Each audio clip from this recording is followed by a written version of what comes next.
good-looking guy. Still is. Yesterday, the Lakers agreed to a 2-year deal with Avery Bradley.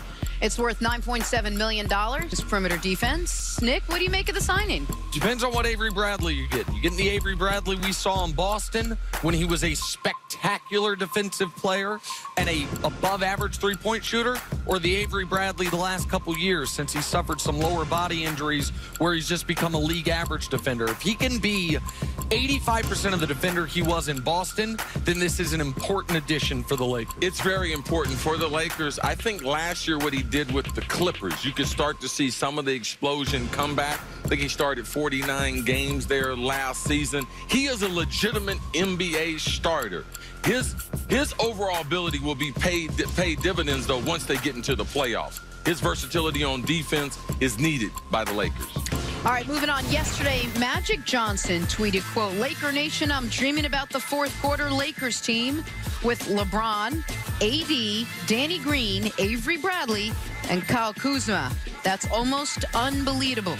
Quote. Nick, are the Lakers the best team in the NBA? Unbeatable, I think is what he said. Let me make sure. Yep, that's what he said. Unbeatable.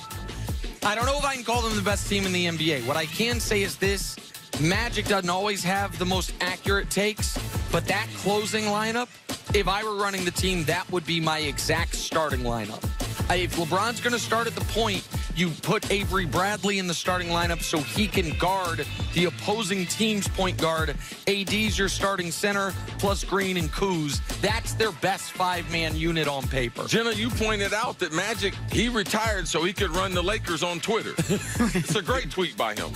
It's very, very obvious. Those are his. Now that Kawhi has made his producer. decision to join the Clippers, What's Dusty's last name? More insight into how and what really went down. Initials. A new report says that Kawhi reached out to Kyrie Irving and Kevin Durant before recruiting Paul George.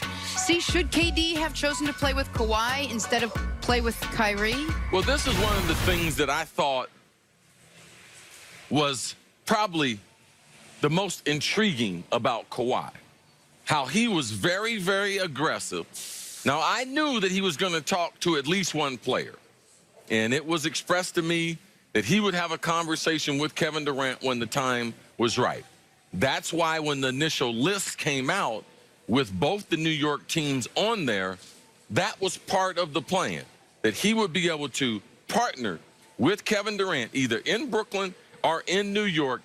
We knew that Kevin Durant really didn't want to go to the Clippers for a number of reasons. I'm not going to say because LeBron's there or anything, but for a number of reasons, business-wise, he had set up shop there.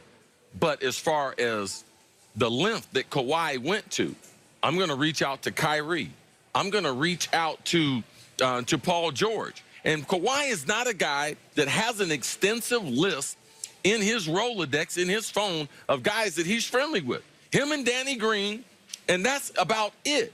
Kawhi is just not that type of guy. Paul George said himself how surprised he was to get the phone call, how surprised he was to hear from Kawhi.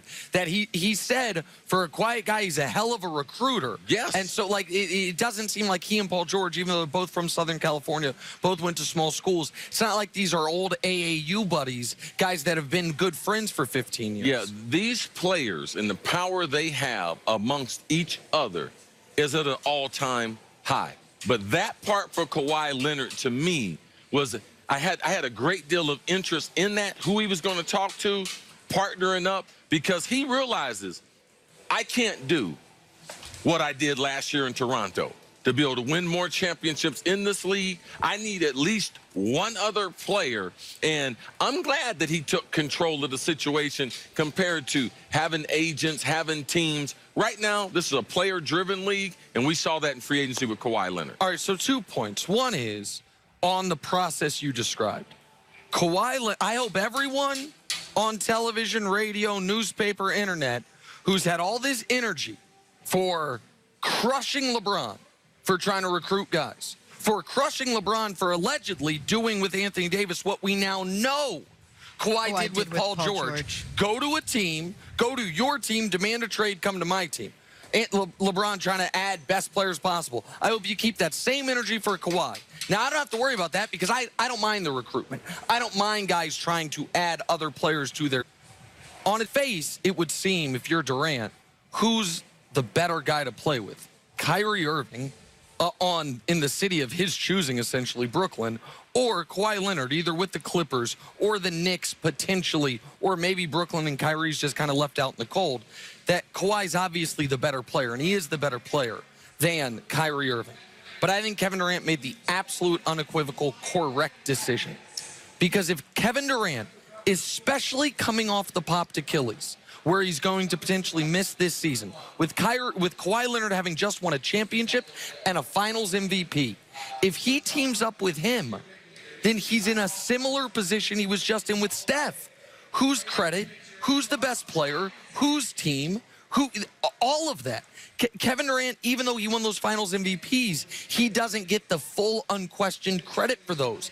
He had to go somewhere they hadn't won before, and somewhere where when he's on the court, he is no the unequivocal best player on the team. Absolutely.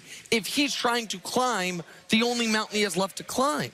If he wasn't worried about that, he could have stayed in Golden State for the most money with the best teammates around him. So I will not criticize Kevin Durant one bit for choosing Kyrie over Kawhi, because yes, he wants to win a championship, but in a certain manner with a certain team, and I don't know if Kawhi would have been available to him. To me, Kevin Durant earned the right to be able to pick and choose where he wants.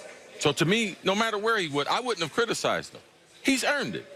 But I totally disagree with you saying that Kawhi Leonard has a better basketball resume than Steph Curry. No, I said he's better than Kyrie Irving. Well, as far as Kyrie is concerned, to me, the friendship wins out over anything. Yes. All right? Like, before I was hired at Fox, and in the interview process. Oh, I love memory lane. They gave me the opportunity, Chris, who would you like to do a show with? Is there someone out there that you feel like fits into the mold of what we're trying to do? And at that time, given other people's contracts and everything, because I didn't know Nick, hadn't met Nick yet, but they gave me the opportunity, and I made a list of guys, but none of them were available. And none of them would have the chemistry to be able to do what we do in the mornings, or they didn't have the reputation that they could do something like that. But that list was based on people you were friendly with, people you had a relationship with. Absolutely. Right. So at some point in your career, you want to work with people you love. If you get the opportunity to be able to work with people, or you can select the people you're going to work with, you're going to do that every trip of the train. Okay? Because it's not about money. It's about who do I want to go forward with. And the relationship between KD and Kyrie, to me, it just proves out to be true. Because Kevin Durant had real options, and right now the hottest basketball player in Kawhi Leonard, the first phone call he was making as far as someone he wanted to partner with was Kevin Durant. And I totally get why Kawhi would say KD would be his first choice, but let's just, for the moment, let's just act as if the relationship KD has with Kyrie, he had the exact same one with Kawhi.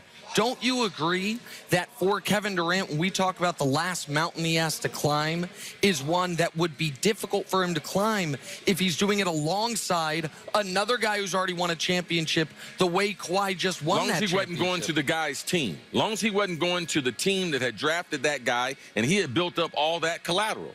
Steph Curry was two-time MVP, and that was the team that he was on. So Kevin Durant could have partnered with Kawhi Leonard and still built his resume. If they went to, say, New York or Brooklyn. Absolutely, because they have the same basketball pedigree and resumes, basically. Even though if you might want to discredit Kevin Durant at Warriors 2 titles, but I'm not going to discredit him. Kawhi's got 2 titles. KD's got MVP, because that's something Kawhi doesn't have. 2 finals MVPs. To me, they are very similar as far as their basketball career. Look, if parity's the thing you want, everything worked out the way it was supposed to as far as evening up every team right now.